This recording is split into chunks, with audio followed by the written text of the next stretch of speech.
لە هەرێمی کوردستاندا سزای لە سێدارەدان لەلایەن دادوەرەکانەوە دەردەکرێت، بەڵام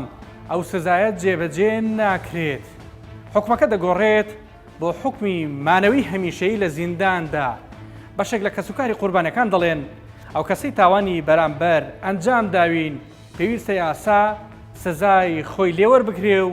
ئەوانیش دڵیان ئاسوودە ببێت. بۆچی سزای سێدارەدان لە هەرێمی کوردستان جێبەجێ نابێ؟ ئایا ئەوە ڕاستە کە دەوترێت ڕێژەی تاوان لە کۆمەڵگەی کوردیدا ڕووی لە هەڵکشان کردووە؟ تا چەنە جێبەجێ نەبوونی سزای لە سێدارەدان هۆکارێکە بۆ هەڵکشانی ڕێژەی تاوان؟ ئایا ڕاستە کە دەوترێت دوژمنایەتی و دوژمنداری ڕوو لە هەڵکشان دەکات کاتێک سزاکان و کوخۆی جێبەجێ نابن؟ وەزارەتی کار و کاروباری کۆمەڵایەتی دەستەی سەربەخۆی مافەکانی مرۆڤ لە هەرێمی کوردستان لەبارەی سێدارە چی دەڵێن؟ لەسەرم پرسە گرنگە لە بنکۆڵی ئەم جارەدا لەگەڵمان. بۆ ئەم پرۆگرامە بە چیرۆکی دوو تاوانبار دەست پێ دەکەین کە سزای لە سێدارەدانیان بۆ دەرچووە. ئێرە چاکسازی گەورانی سلێمانیە. تۆ لەسەر چ تاوانێک حکمی سێدارەدانت بۆ دەرچووە؟ من لە چەند چەمان نەفەرێکم کوشت بە سەرخۆشی لە دەستم دەرچوو. لە دەست دەرچوو بە سەرخۆشی کوشت؟ بەڵێ بە سەرخۆشی. هەرو نەفرەت کوشتووە یان نه؟ بەڵێ ئەو نەفرە نەفەری ترە وەوە لە شەڕاوە تۆ شەڕە کاتی شەڕە کە دێتە سەرەدیر هابیتر ئایا خەڵکی تۆ پێشمەرگە بوویت؟ باڵە پێشمەرگەی خۆت دەزانای دیفاع تۆ دیفاع لە خۆتەکەی. تۆ خۆت لەگەڵ ئەوەی کە ئەو سزایە جێبەجێ بێ بەسەر خۆتە یان نەخێر حکمی هەتایی و مانەوەت لە زیندان پێ باشترە؟ ناخۆی من غەڵەتێکم کردووە شایستەی ئەوەم لەبەرەوەی باجی تاوانەکەم بدەم بەڵام نەک ئەو کاتە ئیدام بکری ئەتوانم من بچمەوە ناو کۆمەڵگەش سەتاهای وەکو باش ئەچی تو ناو کۆمەڵگا هەر بەڕاستی ڕۆژکاوانە پێم بڵێ بچیتەوە ناو کۆمەڵگە جارێکتر دەست نایتەوە چەک. من لەبەرە دوژمندارە ناتوانین ئێمە بێ چەک بژین بەڵام ئەتوانین لە شوێنێ بچینە شارێکی تر لەو کەسانە دوور بین کە دوژمنتان کە دوژمنتە برادەرتە دۆستە کە دوور بیان ئەتوانم بچمە خارج مەقسەدواز لە چەک و ئەسلحە دێن. وەڵای من لەبەرەوەی خۆم من بە کابرایەکی تاوانبارەزان لەبەری بۆ ئەو کەسم نەکوشتایسە وەک من ئەژیا لە ژیانە. من ماڵداڵیشی هەبوو خێزانی هەبوو ناڵی نەبوو من داوایان لێەکەم لێرەوە من زۆر قەرزاری ئەوانم. لێت خۆش نەبوون وانیا کە لێ خوشم خۆش نەبوونە من قەرزاری ئەوانم چونکە هەوڵتانەوە سۆڵح بکەن لە دەرەوە؟ وەڵای زۆر هەولم داوە کە نیکات کەسوکاری نایکەن. بەڵێ من زۆر پەشیمانیشم کە لەبەر ئەو کێشانە لە ناو کۆمەڵگەی ئێمە نەک بەسەر من باسەر هەزاران تراتەوە من حەزەکەم وەکو من نەبنە پەندێک بۆ ئێرە بێت با هێ من بێت کێشەیەکی هەبوو با گەوری نەکاتەوە بچووکی کاتەوە وەکو کابراایەک بووم نەنوێژما کرد نەهیچمە کرد کابراایەکی مەشروب خۆر بووم قومارما کرد سەرسەری بووم ئیستاکی سوپاس بۆ خۆی پەروەردگار کە گەڕامەتەوە لە زیندانێ ئەمە بۆ من بۆتە مەدرسەیە وەکو مەکتەبێک. ئێستا کەسێکی ئیستا کەسێکم زۆر سپاس بۆ خوا نوێژ و ڕۆژ و تاعاتی خۆمەکەم من سپاس گوزاری خواکەم. ڕۆژانە بچیەوە سەرقاڵی وڵا بەخێر لە ناو زیندانی چاکسازی گەورە وڵا خەریک جلوبەرگین بۆ سزا دراوەکان و بۆ کارمەندەکان خەیاتیەکەی. داهاتت باشە؟ وڵی باشە لەمانگەکە چنە دەسەکەوێت؟ وڵی تر جار وایە مەقسەد مانگێ 100,000 دەسەکەی مانگێ کەمتری دەسەکەی مانگێ زیاتریشی دەسەکەوێت لە سێدارەمان بدەن یان یەک لەیمان بکەنەوە یان یەک جار لە سێدارەمان بدەین خۆشترە. من ئەگەر ئیسە بکرامایە ئێسقانەکەشم نەمابووم کە سوکاریش منیشان لەبیر چوو بوو. یەکێکی دیکە لەو کەسانەی کە سزای سێدارەی لە ساڵی 2008ەوە بۆ دەرچووە بەهۆی کوشتنی دوو کەس لە ساڵی 2006 لە سەرکێشێکی کۆمەڵایەتی ئەم خاوەنی چیرۆکێکی سەیرە. ئەو ئێستا بە هیوای هاتنە دەرەوە لە زیندان ژیانی هاوسەری هەر لە ناو زیندانەوە پێکێناوە. منداڵێکیشی هەیە پەشیمانە بە تەواوی لەو کارەی ئەنجامیدا بوو. چەند کەست کوشتووە تۆ؟ دوو کەس. بەڵێ ڕاستی کێشەکە ئەو کەسێک بریندارە نەمردووە. بریندارە؟ بەڵێ کەسێک بریندار بووە بەڵام دوو کەس کوژراوە. دوو کەس کوژراوە؟ زۆر باشە. ئەو کردەی کوشتنە نەئەکرا لەو کاتەیە بۆ منە تۆ پەنا نەبێتە بەر کوشتن یان ڕێگایکی تر بەکاربێنی؟ بەدڵنیایەوە لە ڕاستیە هەموو کاتێک هەموو کێشەیەک چەندەها ڕێگە چارەی هەیە بەڵام ڕەنگە من ڕێگە چارەی تریشم زۆر گرتووە بەت ڕەنگە لە بەرتەسکی بیرکردنەوەی من لەو کاتە نەمتوانی ڕێگە چارەکانی تر بدۆزمەوە بە چەک ئەوانت کوشت بڵێ لە ڕاستیا وەکو تاوانی کوشتنەکە گیان کێشانەکە هانی من لە ڕاستیا ئەمە نەبێتم ژامەلە بڵێ جارێک لە ڕاوە ئاسکێکم کوشتێ لەوەش پەشیمانە دوایەوەی سزای لە سێدارەدانیشت بۆ دەرچوو بوو بڕێری هاوسەرگیریتان نا بەڕاستی کەسێکت مارە کردستان مناڵێکیشتان هەیە هی مزانێریم هەبێ چۆن بۆم قەرارەتان نا ئایا ڕێکارێکی یاساییە کە تۆ سزای سێدارەت هەبێ بەڵام هاوسەرگیریش بکەیت توێستا منداڵێکیشت هەبێ وڵی لە ڕاستیا بە پێی یاسا من هاوسەرگیریم کردە لێرە لە بەڕێبرایەتێکەوە ئەنی لە ڕاستی هاوکارێکی زۆریشان کردی نەبێتم جامەلەکردنەوە شتانیان ڕێکاری یاسایەکانیان هەموو چۆن کەسێک لە دەرەوە هاوسەرگیری بکات ئێمەش ئاوا براین بۆ فەحس و دوایی براین بۆ دادگا و دوای بەشایەت و یعنی هەموو ڕێکاری یاسایەکان گیراوە بەر بەڵام ئیتر ئایا لە یاسا ئەوە هەیە ڕێگە پێدراوە کەسێک سێداری لەسەر بێ هاوسەرگیری بکایانە ئەویان من نازانم چونکە گەر نەبواە ڕێگە منشیان نادا زۆر باشە جێبەجێ نابێ بەڵام بێ بە هەتایی تۆ بێ لە زیندان بی بەپی تاوانەکەی خۆت بەڵام دیارە ئومێدێکت هەیە بگەڕێتە دەرەوە یان چیتە دەرەوە جارێک لە زیندان ئەوە هۆکاری سەرەکی هاوسەرگیرکردنەوەی منە بەپێی ئامارێکی بەڕێوەبەرایەتی گشتی چاکسازیەکانی هەرێم تا ئەم کاتە نزیکەی 340 کە سزای لە سێدارەدانیان بۆ دەرچووە لەو ژمارەیە 130 کەسیان لە چاکسازی گەورانی سلێمانین لە چەند ساڵی ڕابردووشدا 89 کەس لەو سزا دراوانە ئیمزایان کۆکردەوە بۆ ئەوەی لە سێدارەیان بدەن سزادرامان هەیە کە سزای لە سێدارەدانی هەیە زیاتر لە سزای هەتاهتایی کە 15 ساڵ 20 ساڵە و پێنجی بەری فراشەتێکە نزیک بە 20 ساڵمان هەیە کە لێرەیە ئەم 20 ساڵە ئەم کەسە لێرە بارگرانیەکە بۆ حکومەت بارگرانیەکە بۆ کەسوکارەکەی بارگرانیەکە بۆ نێو چاکسازی لە ناو گفتوگۆکانماندا چاوم کەوت بەو دوو کەسەی پێشتر قسەم لەگەڵ کردوون کە سزای لە سێدارەدانیان هەبوو ئەوان ئێستا نوێژەکانیان بە کۆمەڵ بەیەکەوە ئەنجام دەدەن کاتی ساتەوەختی تاوانەکە یان کاتێک کە دادگا بڕیاری لە سێدارەدانەکەی بۆ بڕیارەدات لە ماوەیەکی کەمدا ئەگەر ئەم بڕیارە جێبەجێ کرێ هەم ئازار و کەف و کوڵی و ناڕەحەتیەکەی ئەو خەڵکانی کە زۆڵمیان لێکرا و کەسەکەیان کوژراوە هەم کە سوکاری ئەم کەسەش کە تاوانەکەی کردووە لەو ساتەوەختەیە کۆتایی پێێت و ئیتر دوای ماوەیەک بیرەچێتەوە بەڵام گرفتەکە لەوایە خەڵکانێک لێرن کە لەناو ئەم چاکسازیان زیاتر لە 20 ساڵە لێرەیە 20 ساڵە کە سوکاری بەردەوام دێن بۆ لای 20 ساڵ ئەم کەسە بەردەوام لە چاوەڕوانیایە 20 ساڵە سزایەکترە کێشە کە پێوترێت سزای هەتاهەتاییە بۆیە حکومەتی هەرێم پێویستە یەک سوکاریشیان لە دەستدا بڵێ بۆیە دەکرێت حکومەتی هەرێم کا لەسەر ئەمە بکات یان ئەوە تا سزاکان جێبەجێ بکات یان ئەوە تا سزاکان پیاچوونەوەی پێ بکات یان ئەوە تا ئێمە دوو گرتوخانەوە هەیە لە هەرێمی کوردستانەکە یەکیان گرتوخانەکەی چەمچەماڵ وەک ئەوەی لە دووەکەیە قەڵات ئەمانە ئەکرێت ئەم سزادراوانی هی هەرێمی هەمووی بڵێ ئەوەی هەولێر هی سلێمانی هی هەبێ سەر بە حکومەتی عێراقیە بەڵێ ئەوەی چەمچەماڵ سەر بە حکومەتی عێراقیە پارەیەکی زۆریشی نەوێ نوێژەم عێراقیە بڕێک پارەی زۆر کەمیەوێ دەکرێت نۆژەن کرێت و بکرێ بەهی لە سێدارەدان جا ئەو کات جێبەجێکردنیە جێبەجێ ئەو کاتە مامەڵەکردنیشانە بە شێوازێک بەپێی ئەو ئامارانە بێ کە لە ساڵی 2007 بڵاو کرایەوە لە هەرێمی کوردستان 34 تاوان لە دادگاکانی کەتن بڕیاری لە سێدارەدانیان بۆ دەرچووە بە جۆرێک حەفە حاڵەت لە هەولێر سیانزەیان لە دوهۆک و 4 حاڵەتی دیکە لە دادگای تێ هەڵچوونەوەی ناوچەی سلێمانی بووە لە سەرەتای ساڵی 2010ەوە تا ئەم ساتە و کۆتایی ساڵی 2019 66 بڕیاری سزای لە سێدارەدان لە هەرێمی کوردستان دەرچوون بەڵام 41 بڕیاریان لە دادگای تەمیز پەسەند کراوە و 25 بڕیاریان ڕەت کراوەتەوە و سزاکە دابەزێنراوە هیچ کام لە سزاکانیش جێبەجێ نەکراون بەڵکو وەک زیندانی هەتاهەتایی مامەڵە لەگەڵ دۆسیەکانیان کراوە دادوار ڕزگار محەممەد ئەمین دەبینم کە 14 ساڵە دادوەری دادگای تەمیزە و پێشتریش سەدام حسێنی دادگایی کردووە و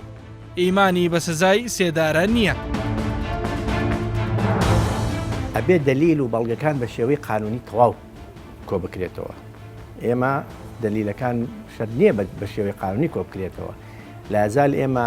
لە وڵاتی خۆشمانە تعزیب هەیە کە ئەبێ ئەو شتە نەمێنێ ئەگەر تعزیب هەبێت ئیتر تۆ دلیل نرخی قانونی نامێنێت بۆیە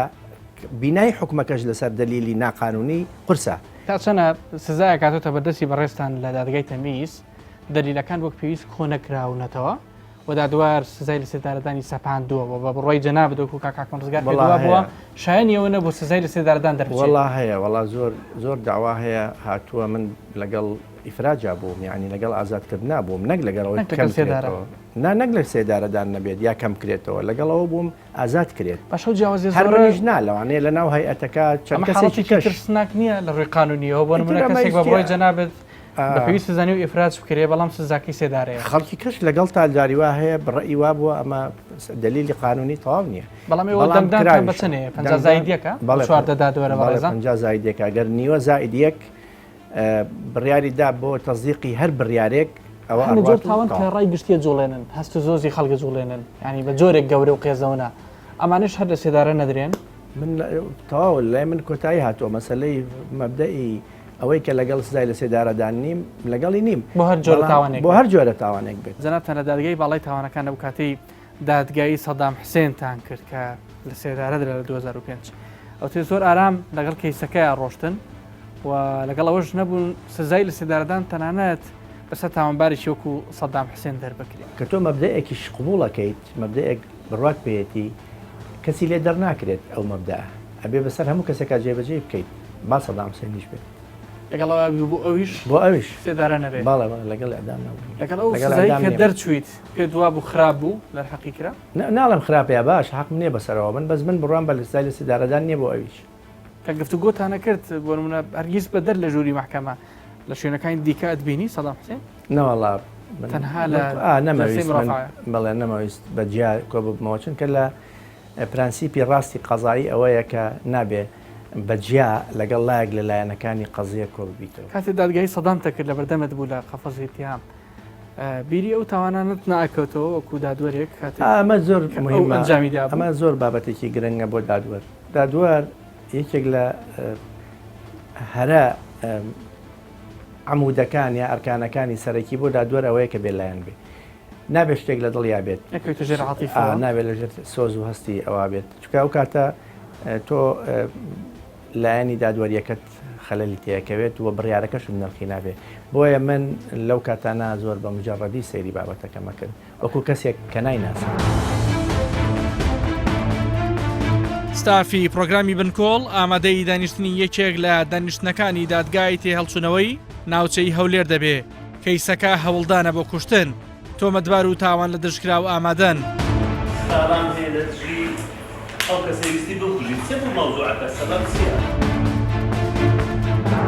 ئەم دادوەرە لە ماوەی ڕابردوو چەندین فەرمانی دەرکردووە بۆ لە سێدارەدانی ئەو کەسانەی شایستەی سێدارە بوون بە پێی یاسا وا دیارە جێبەجێنەبوونی سزاکان نیگەرانی کردووە. خەڵک بە چاوێکی کەم سەیری دادگاکانیش دەکا ئەو کاتە متمانەشی بە دادگا نامینێ کە لێرە بڕیارێک دەربکرێ و جێبەجێ نەکرێتن و هەروها ئەوانەی خاوەن کێشەکەشن ئەوانەی خاوەن کێشەکەنە مەسەلەن ئەوی کوڕێکی کوژرایە برایەکی کوژرایە پیاوێکی کوژرایە کە سزایەکەی سزای سێدارەدان لە دادگا دەرچوو بەڵام جێبەجێ نەکرا ئەوە لەوانەیە بکتە سەبەبی ئەوەی خۆی دەڵێ مادام حکومەت و قەزا حەقەکەیان لە بۆ وەرنەگرتنەوە بە دەست و مستی خۆی دەچیتن لەوانەیە برایەکی بکوژی کەسەکی بکوژی چەندین نمونەش هەبوو هەیە زۆرمان هەیە دەبتە فەوزا و حالەتی تریشمان هەبووە لێرە تۆمەتبارمان هەبووە کە تاوانی ئەنجامدایە حکمی لە سێداران دانی لە بۆ دەرچووە خۆی سوپاسی محکەمەی کردیە زۆر جار هەیە لێرە ئەمە سزای لە سێدارەدان دادگای مەیان دادگایەکانی تری تاوان لە هەرێمی کوردستان دەری کردێت چوویتە دادگای پێداچوونەوە سەیریان کردێت دەڵێن ئەوە مستحەقی ئەوە نییە ئیعدام بکرێتن گەنجێکە یان پێشینەی تاوانی نییان شتێکی وایە سزایەکەی دەنێرتەوە دەڵێ کەمیکەوە بەڵام ئەوانەی کە لە دادگای پێداچوونەوە چووە سەرۆکایەتی هەرێم مەفروض وەیە لەوێن ئەو بڕیارەی دادگای پێداچوونەوە بە هەند هەڵگرستا ئەوترێت لەوەتەی سزای سێدارەدان جێبەجێ نابێت ڕێژەی تاوان ڕووی هەڵکشان کرد باڵێ ڕاستی وایە بەڵێ وایە بەڵێ وایە ولكم في القصاص حياة يا أولي الألباب كأو آيات ببلاش نازل نبوخت خوي تۆڵەیە ژیان بەڵێ چونکە ئەو کەسەی کە کەسێکی لێ کوژرایە دایە دەست دادگا. لە ساڵی 2010ەوە لەسەر داوای نەتەوە یەکگرتووەکان جێبەجێکردنی ئەم یاسایە ڕایگیراوە و بە تەواوی جێبەجێ ناکرێت. بەشێک لە ئەندامانی داواکاری گشتی لە هەرێمی کوردستان گەیشتون بەو بڕوایی کە پێویستە بە شێوەیەکی سنووردار سزاکە جێبەجێ بکرێ بۆ ئەوەی ببێتە هۆکارێک بۆ کەمکردنەوەی ڕێژەی تاوان. لەگەڵ ئەومە بەڕاستی کە جێبەجێ بکرێتن بەڵام لە چوارچێوەیەکی دیاریکراو نابێتن فراوان بکرێتن وەکو ئەوەی چ لە ڕژێمی پێشووی بەعسە بوو کە بەڕاستی زۆر فراوانی کردبوو لە هەر تاوانێک کە بکرێتن بە تایبەت ئەوانەی کە سیاسین سزای لە سێدارەدانی هەبوو بەڵام نەخێر من وا ئەبینم کە ئەم سزای ئەو کاتی وەکو بڵێن جێبەجێ بکرێتن کە متعلق بیت بە ڕای عام کە تاوانێکی گەورە بیتن کە متعلقە بە کوشتنی ئەو خەڵکی کە هەڵاسیتن 4-5 کەسێک دەکوژیت لە لەحزەیەکدا ئەم کەسە چۆن ئەڵی دەوی مافی ژیانی بدەیمێ یانیش حتا لە ناو سجن بیت بەخێوی بکرێتن. یعنی هەندێک شت هەیە بۆ ئەوەی کۆمەڵگە ئیستقرار بکاتن بۆ ئەوەی تۆڵەسەندنەوە نەبیتن و ئەم تۆڵەسەندنەوە دەبیتن بە بڕیاری دادگاکان بیتن و دەسەڵات بیتن نابیت کەسێک لە خۆڕا بچیتن ئەم مافەی خۆی وەربگریتن چونکەوا لێ دێت پاشان سەروەری یاسا نابیتن و هەر کەسێک کە دەسەڵاتێکی هەبوو یان بتوانێتن تۆڵی خۆی بکاتەوە. چارەسەر ئەوە کە یەکەمی جار یاسا بەگشتی لە هەموو مەجارەکان وەک خۆی جێبەجێ بکرێت و بەسەر هەموو کەسێک جێبەجێ بکرێتن و حتا یاسای سزادان ناکرێتن ئێمە بڵێن لەسەر هەندێک کەس جێبەجێ بکەین لەسەر هەندێک کەس جێبەجێ نەکەین یان کەسێک کە بتوانێتن عەفو خاصێک بێنیتن یانیش ئەمە بکرێتن بۆ هەندێک کەسی تر نەکرێتن بۆیە ئەگەر یاسا جێبەجێ دەکرێتن یاسای سزادان لەسەر هەمووی جێبەجێ بکرێتن بەڵام دەبیتن زەماناتێکی تەواو هەبیتن بۆ دادگاییکردنێکی دادپەروەرانە مەجالێکی زۆر بدرێتن بە تاوانبار کە دیفاع لە خۆی بکاتن محامی بگریتن مەراحلی تەعن و تەمیز هەمووی ببینیتن و ئاشکراش بیتن و لە هەمووی گرنگتر لە پاشان بۆ ئەوەی خەڵک چونکە قانونی ئێمە پێویست دووشت دەکاتێک ڕەدعی عامێک ڕەدعی خاصە بۆ ئەوەی خەڵک دەرس و عیبرەت وەربگریتن لە قانونەکە کە تەنفیز دەکرێتن یەکێکیش خاصە کە ئەو کەسە سزای خۆی وەربگریتن ئەگەر خەڵک نەیبینی ئەم کەسە تاوانبارە سزای خۆی وەرگرتووە یعنی بە چاوی خۆی نەبینی با ببیستیتن کاریگەری خۆی نابیتن کەواتە پێویست دەکاتن ئەمانەی کە سزای خۆیان وەربگرن چ لە ڕاگەاندن چ بۆ ئیعلان بکرێتن کە خەڵکێکەیە لە سجن بۆنە موعەبەدە یان سزای لە سێدارەدانە وەری گرتووە بۆیە بینینی جێبەجێکردنی سزا و دادپەروەری گرنگترە لەوەی کە بەس جێبەجێ دەکەین. بەپێی ئامارێکی وەزارەتی کار و کاروباری کۆمەڵایەتی حکوومەتی هەرێمی کوردستان لە کۆی 1200 کەسی ئازادکراو لە ماوەی چەند ساڵی ڕابردوو 400 کەسیان دووبارە گەڕاونەتەوە بۆ ناو چاکسازی و تاوانی دیکەیان ئەنجام داوە. وەزیری کار لەگەڵ ئەوەیە بە هیچ جۆرێک سزای لە سێدارەدان جێبەجێ نەبێ پێش نیاز دەکات سزاکە بگۆڕدرێ بۆ زیندانی هەتاهەتایی بۆ 60 یان 100 ساڵ مانەوە لە زیندان. من دژی لە سێدارەدانم و ئەمە بنەمایەکی ئینسانیە من لەگەڵ ئەوەم کە ئەو هۆکارانەی ئەبنە هۆی ئەنجامدانی تاوان بنبڕ کرێت ئەوانە لە سێدارە بدرێن نەک ئەوەی کە تاوانبارە و تاوانێکی گەورەی ئەنجام ماوە بۆیە من بۆ خۆم ڕەتیەکەمەوە کە لە هەرێمی کوردستان سزای سێدارە جێبەجێ بکرێت ئەکرێت وەک زۆر لە وڵاتانی پێشکەوتوو سزی هەتاهەتاییەکە بکرێت بۆ نمونە 6 ساڵ یا 100 ساڵ بەبێ ئەوەی کە لێبوردن بیگرێتەوە ئەکرێمانە ڕێک بخرێتەوە بۆی کە یەکێک تاوانێکی گەورە ئەکا سزایەکی گەورە بدرێت نەکۆتایی بە ژیانی پێێنی بەڵام کە سزایەکی گەورە درا لە هەموو ژیان و هەموو تەمەنی لە زیندان بوو